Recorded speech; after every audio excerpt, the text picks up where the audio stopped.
Well, Astghik, thank you so much for joining me again. How are you doing today? So far, so good. Thank you. Glad to be here. Well, returning champion, returning guest. So I thought we could talk about the topic of consciousness today because I think you raised some really interesting insights in our conversation that we had before about the possibility of alien life. And you talked a lot about raising our consciousness and how that might be a way in which we could encounter aliens and make ourselves open to their existence and to having interactions with them. So I thought we could take a step back today in thinking about consciousness. In a way, I want to cover two questions, if that's okay with you. I'd like to look first of all at what is consciousness? How do we define it? And what's your idea of it? How would you define it as well on a personal level? And then secondly, the big question about it, which is what gives rise to consciousness? What's the thing that gives us our conscious experience? And is there something fundamentally different about human consciousness versus animal consciousness or consciousness that other beings might have? I love the second one, but let's go with the first one. The definition of consciousness. Just a disclaimer, I'm not an expert, so I'm just going to say what I think of consciousness. That's fine. So the closest definition, the closest synonym for me would be, there are two words I have in mind, energy and awareness. But if I think about it, it's probably like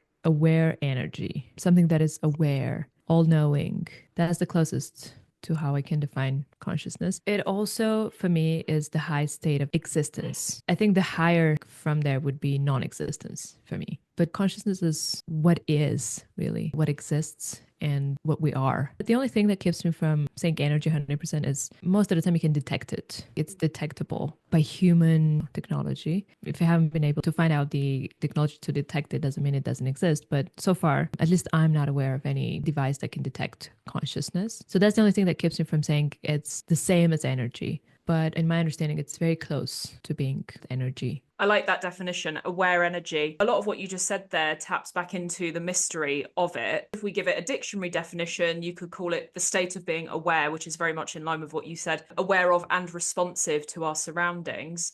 But there is this difficulty, like you say, a difficulty in detecting it. And that might be a difficulty in defining it as energy as well, because I think we can feel a kind of energy. Maybe people talk about feeling energy when maybe they walk into a particular room. But there is a real difficulty, I think, like you say, with detecting it. And that's something I'd like to come back to, actually, because one of the big debates, I think, in science and in philosophy is if consciousness is a fundamental part of being human. So in other words, if part of our human experience is having this state of awareness, knowing what's going on around us and responding to it, where is that in us? Is consciousness something that's purely physical, or is it something that's mental or even spiritual? So I'd love to hear a little bit about your opinion on that. Do you think it's something that we can locate in the body, or is it in the mind, or even in the soul? That's a difficult question. I don't think it's physical in the sense that we can see it. But, when I said you can detect it, but now that I think about it, when people go deep down into meditation, I think something happens within them and then magnetic field is created around them. And that thing can be detected. So if we assume that that's the consciousness, it might be detectable. So I'm not sure about this, but where is it in the body? It's just there. I think we're just not aware of it. Just because consciousness, for me, it's awareness. It doesn't mean we humans are aware of it. I think most people aren't, to be honest. We live in a state of delusion most of our lives, and very few come close to being awake. I don't even think you can fully be awake. We probably can, but it'll take years of meditation and retreat and all that. But in our day-to-day life, I think very few can reach that state. But we can, step by step, just doing meditation and coming close to it, at least having some awareness of who we are, of our surrounding. As far as the mystery is concerned, I don't think it's a mystery, to be honest. If you try to detect the field around people who do meditation, for me, that is the consciousness. The energy that's the consciousness. So if you can detect it, if you can feel it, why is it a mystery? It's part of a bigger mystery. What is life? What's soul? What's mind? And if we try to define all this, it might be a bit tricky. Are they the same? Soul, mind, consciousness. It also depends on where you're from, your religious background. In Buddhism, for example, it's the mind. You call it mind. It's not soul. It's just one thing is mind. In other religions, there is soul. I don't know how you define mind in, for example, Christianity or Islam. I'm not 100% sure. It really depends on your cultural background, religious background, also your perception of things. You mentioned you taught consciousness to kids. I think that's fascinating. How do you define in simple words to kids what is consciousness? That's a great question. It's not without its challenges, especially given the fact that I think a lot of scientists and philosophers will still say it's the ultimate mystery. And I think that's on two levels, really. First of all, if you ask experts, and I use that in inverted commas not to question their authority, but because of the fact that this is inherently quite a difficult subject and there's lots of ideas about it and different theories coming out all the time. If you ask them, they struggle to pin it down. So a lot of the time I just get the kids to discuss what their ideas are. And I think one of the ways in which I make it more relatable for young children, especially, first of all, examples really help. So for example, if we talk about the experience of pain, that can be quite difficult to pin down, because if I step on my cat's tail by mistake, I hear him do a little yelp, and even your face just then, right? You know that he's going to feel pain and we feel bad for him. But do I actually know that he's feeling pain? I can't get into his subjective mind, so to speak. And I think that's where the mystery lies. So oftentimes when I'm teaching it, I will ask the students questions like that. So can we tell that somebody's feeling pain? I talk about it as well in terms of the problem of other minds, which is essentially a philosophical idea of how do I know that other existing beings have thoughts and feelings like I do? We can read body language and we can look at what other people are doing and empathize to an extent, but I can't actually get into your body or your mind. This is similar to what we talked about last time, that inability to fully understand the experiences of another. So we talk about it in terms of that. And then I also introduce them to quite a big philosophical concept when it comes to this. Thomas Nagel wrote a paper about what it's like to be a bat. And what he said was, I want to know what it is like for a bat to be a bat. Yet if I try to imagine this, I'm restricted to the resources of my own mind, and those resources are inadequate to the task. So to put that in plain terms, it's impossible to know what it might be like to be a bat. We can imagine it, but that experience is wholly other from anything that we can go through. So we can apply it to animals, and we can also apply it to other people. So I think, in answer to your question, getting them to think about it from their day-to-day experiences, which is something that you can do when you're looking at something as complex as consciousness. What is it like to be aware of your surroundings? And just giving them examples to make it more relatable rather than too abstract, I would say, is the way to do it. That's a great way. Yeah. Examples probably help. I like the idea of what it's like to be a bat as a bat. I think it ties into what we talked about last time. We think we're the most advanced species, but we can only do this if we're the same species. Within the same species, we can have hierarchy. But since we're completely different, why do we assume we are more advanced? We do often fall into that arrogant state of mind where we think we're the best. And I think it ties in nicely to what you were saying before about how we have different levels of consciousness, but how that's not necessarily something to do with intelligence. So like you say, we can think about it from an animal point of view, what's it like to be a bat, and a human point of view, what's it like to be another person. I'd love to hear a little bit about your thoughts on animal consciousness and how that might be different to human consciousness. I honestly don't think it's different. Consciousness is one, and then it just manifests in different forms. We humans are restricted in our human mind, body, physical and spiritual. Animals are restricted in their own, but as such, in and of itself, I think the consciousness is the same. Maybe the only reason we say we are more advanced, and I just thought of this, I haven't given it much thought. And again, I don't know if animals can do this, but maybe as humans, we have potential or more potential to realize the nature of consciousness, to be a bit more awake than animals. I don't know what it's like to be an animal, so I'm not sure. Although I think in my previous life, I was probably a dog or something. I don't remember that. So again, I'm going to refer to Buddhism. I'm not an expert here, but from what I know, there is a hierarchy in being born as a human. That's the highest form of rebirth. The reason to me is because the human mind is more able to become awake and aware during our lifetime than the animal one. But in terms of the essence of consciousness, I think it's the same.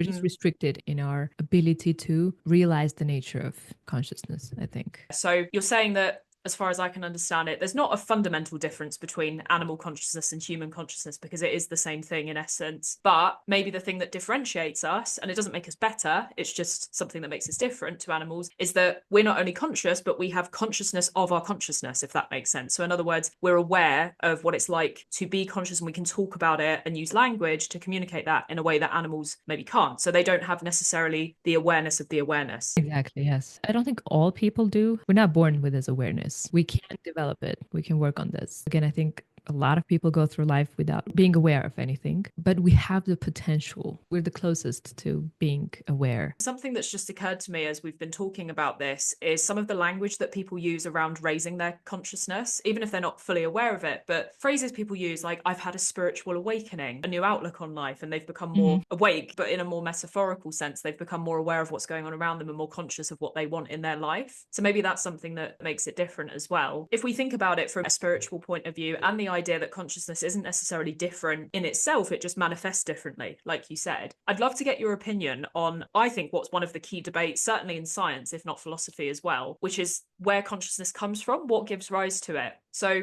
if we split this, broadly speaking, into the internal side of the debate versus the external. So the internal side might say something like consciousness is generated purely physically. So it's by the brain and by the body. So the implication of that, as far as I'm aware, is that we are just physical beings. Because I think this ties into another question. What is it to be a human being? So the implication of the internal theory, the idea that consciousness is generated by the brain and the body, is that we're physical beings who happen to occasionally have mental or spiritual experiences, but actually we're fundamentally physical at our core, versus the external view, which is the idea that consciousness exists independently of us, and that actually our body and our brain don't generate consciousness, but they just filter it. So that's the thing that gives rise to different levels of consciousness. So the implication of the external theory, in my view, is that we're not physical, we're spiritual beings having a physical experience. I'd love to hear your thoughts on what you think is the case. Are we physical beings who have mental and spiritual experiences as part of that physical existence? Or is it the other way around? Are we spiritual beings who have physical experiences?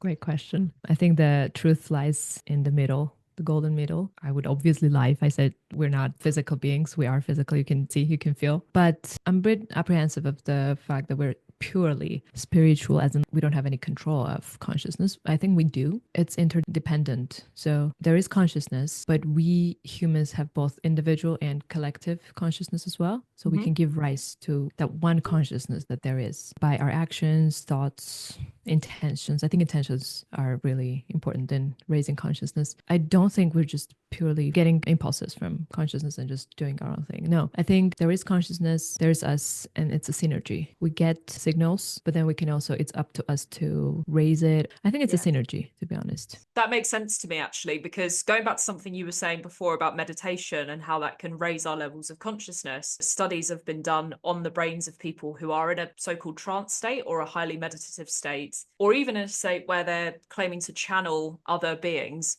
And the brainwaves do produce very different results compared to people who are not in that state. So I do think even if it's not a purely physical thing, you can definitely detect physical changes. And there is something fundamentally different going on in the brain of someone who is in that higher level of consciousness. Do you think consciousness, that one big consciousness, is it positive, neutral, or negative, energy-wise? Great question. I'm inclined to say that it's positive, but I don't necessarily base that on something factual. If anything, it's a hope that I have that it's a positive thing, because I'd rather believe that. And this is the idea of pragmatism, which is essentially the view that beliefs and their importance don't really rest upon whether they're true or not. In fact, what matters more about a belief is how useful it is to you. So I think if I take that stance, the idea that actually it's useful for me to believe that consciousness is a positive thing, even if it's not necessarily true. I like that. Yeah, that's the kind of pragmatist in me that thinks I'd rather believe in things, even if I don't know for sure that they're true. I'd rather believe that. If you were to believe that consciousness is a fundamentally negative thing, or mostly negative even, I think that's quite a dangerous view to have. I think it could give rise to negative psychological states within yourself. And I don't think that's particularly helpful to living a productive,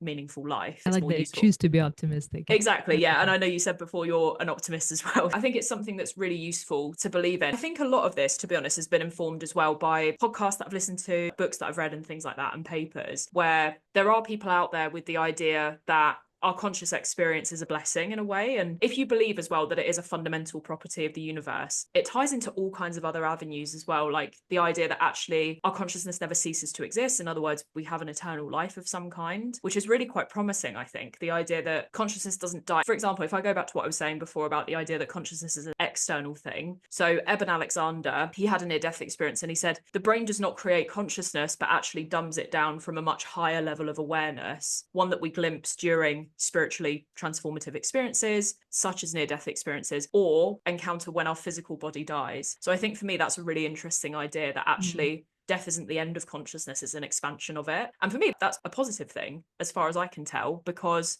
it suggests that there's something bigger beyond the life that we're living now. So you mentioned that it means we're eternal beings, and you sound quite happy about this. Do you think it's a good thing that we're eternal beings? It's a good question. It's a difficult one. I think it's one of those things, and I don't want to sound like I'm engaging in a cop-out because I'm aware that it can come across like that. I think it is one of those things that I just cannot imagine or understand. On the face of it, yes, being eternal is quite comforting, especially when you think about people that you've had in your life who've died, for example. And we talked before as well in the last podcast about how there is just some concepts that we cannot get our heads around as human beings. And I remember you talking about death being one of them as well. This idea that actually, even just thinking about death, it goes beyond what we're capable of imagining and thinking about. I think it is comforting because I think that if I think about people that have died in my family or people that I've known, the idea that they somehow live on, even if it's not in a physical way, is a positive thing. But I can't imagine what that existence is like. What do you think? I think we are eternal beings up until the moment we cease to exist. Again, I'm going to come back to Buddhism. The ultimate state of being in Buddhism, I think it's non-being. It's the Nirvana, the cycle of rebirth. In Buddhism, life is considered suffering. So you don't want to be born again over and over. But I also think it depends on your experience, what you're born as, where, when. I don't think life is suffering. I don't agree with this. It is for some people, but that's just a perception, the way you perceive it, due to our limited human brain and experiences. I think the higher you get on your consciousness level, the less suffering it becomes. I like your idea that you think it's comforting. Agree, but again, depends on where and how and what you're born as. I think the ultimate state would be liberation of this cycle of rebirth. Whether you want it or not, even if you're the happiest person on earth, during your lifetime, you are going to have some failures, depressions, anxieties. So at times it can feel like suffering, but not all the time. I'm 100% sure we're eternal beings. I don't know why I'm sure. I just feel it. That's the case. When people can tell you about their previous lives, their experiences, they remember things. I truly believe this. I think they can remember, or I think we can try to remember. That's also a possibility. I think if you want to, you can, again, through different techniques, it is possible to remember. But again, it depends on where you are. Something that's just occurred to me, which I'd love to get your opinion on, is the idea of the collective consciousness that you talked about, the difference between individual and collective. I'm wondering then, if people are having things like past life memories, could we say something about the idea that maybe that comes from a collective consciousness? So in other words, maybe on some level we've all got the same memory, the same experience that we're tapping into when we remember those things. The reason I say this is because I think I'm right in saying, I don't want to mischaracterize any religions, but I'm pretty sure that Buddhism argues that we're all one. Yeah. We've got this illusion of separateness. You and I and everybody else in the world, we think we're living separate lives, but actually there is something that fundamentally connects us. Might be consciousness, might be something different. But on that level then, is there something that we can all tap into, you think, when it comes to things like past life memories that we're all able to do, or rather we've all got the potential to do, but not all of us are necessarily there yet? That's a great question. Yeah, I was going to say in Buddhism, it's considered we're all one. We don't want to have dualism. The memory is one. I like the second option you said. We have the potential to tap into this collective memory, but that depends on, again, our capacity, how awake we are, how much we're willing to do this. To draw a parallel, I think in real life is the same brain. I know there have been studies. They say everything you see, hear, even smell, it's in your brain. Nothing gets lost. Even if you don't realize it, if you don't pay attention to it, but everything matters. Your brain is a storage. And the same way, I think anytime you can tap into your brain and find the information you need, even if you think you don't know this, with focus or discipline, you can tap into it. I think it's the same. Brain is the mini version of consciousness, the collective consciousness. Nothing gets lost in there. Everything is in there. It's just about tapping into it and being able to receive signals. Yeah. I don't know if you know much about the Akashic records. I've heard of it, but I'm not 100% sure what it is. It's this idea that there are somewhere these records of everything that's ever happened to anyone and everything that is ever going to happen as well. And the idea that everything is there, even if we don't think that we know it, we can tap into that because it is on a high level of consciousness. It might take some work to get there through maybe meditative practices or getting onto that higher level a little bit, like we talked about last time, how you can do that. But yeah, this idea that there is a log of everything there, even if we're not aware of it, but we can get to that higher level, I just think is so interesting. That's pretty much what I'm saying. On a different note, I tell my students this. I don't know if I'm misleading them. I'm playing with their future, but I always tell them if they want to learn something, let's say language. I don't believe in hard work, as in studying all the time and all this. I tell them to enjoy it, to relax, let your brain relax. And then for listening, for example, I tell them to have it in the background, even if they don't pay active attention to it, just have it there. And then when the time comes, they'll have this information in their brain. But it's just about being able to get it out of the brain. And for that, you have to be relaxed and in a different state, not stressed. You might have noticed with your students when they come back from holidays, they're more perceptive. All of a sudden, their language skills become better. They remember words that you've talked about maybe years back. And that's just because their brain is relaxed and it's not stressed. But the information is there. Sometimes they're surprised themselves, like, oh, how do I remember this word? I believe in this. I believe if you want something, the path is not physically working hard. It's working smart, using your potential, your brain's potential, your human potential, your consciousness, and just tapping into it and getting the information. I think there's something to be said for taking some of the strain out of it, because when I actively try to recall something, I know it's there maybe on some level. Oh, I've heard of this thing before, but the more I actively try, the harder it is to get there. And then 5 minutes later, I'll go and have a walk, or I'll go make a coffee or something. And then I'm like, oh, got it now. It's that lack of effort. And I think a lot of people can attest to this as well, because creative people, if they get a bit stuck, maybe they've got writer's block, if they're writing a novel, let's say, the vast majority of people that I've spoken to about this, and I can attest to this as well, your best ideas come to you when you're not just sat at your desk. It's always when I'm doing things like doing the dishes, or I'm in the shower, or I'm going for a walk, and I'll just have this epiphany moment sometimes where I'm like, oh, interesting. this thing's come to my mind. That's a really good idea. I'm not on my desk. Let me make a note of it elsewhere. And I think it's the times when we're, like you say, more relaxed. And I don't think it's misleading to students at all. I think it's really helpful advice, because I think stress can be a huge barrier to doing well and being able to remember things. And again, it's that work smart rather than work hard ethos. It's something that I try to embody, I think, in my work life as well. Another thing I found as well is that when people so desperately want something, we could tie this back into Buddhism, actually, the idea that attachment leads to suffering. It's not about not wanting anything ever necessarily. It's more about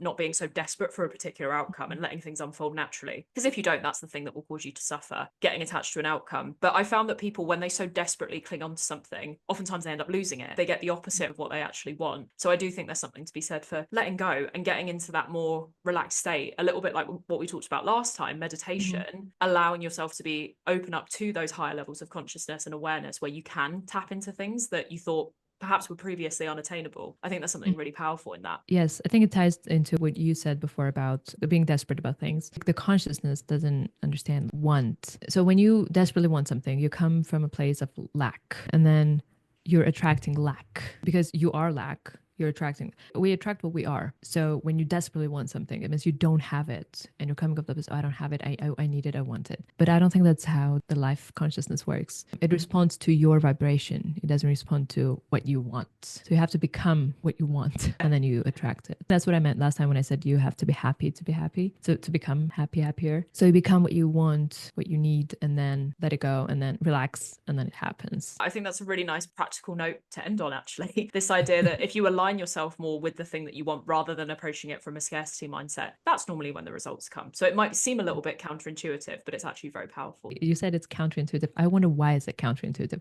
Counterintuitive, why? To humans, because we've been conditioned? Is it our upbringing, our culture? Why is it counterintuitive? Why can't it be natural? I think it's a combination of things. I think partly it's societal, this idea, this message that a lot of us have received. If you really want something, you really have to go for it. You've got to work hard. That's the messaging we've received for a long time. I think as well, it's part of being human. So when we let our emotions take over and we get so desperate for something, it is hard to think logically. I think there is that clash between our rational and our irrational selves. I think it's a combination. It's the messaging we get and have got for a long time from society. But also, when you do want something so badly, you do get blinders on a little bit, and it is really hard to think about it from a rational point of view. Yeah, good point. Great. Well, it was lovely to speak to you. It was very interesting. Good. I'm glad you enjoyed it. I think we've introduced a lot of other interesting strands as well that we could potentially pursue more. I really like this idea of how can we get what we want in life as well. I think that would be an interesting topic that we might be able to explore in the future. But yeah, thank you so much for joining, and yeah, speak to you soon. Thank you. Same here. Yes.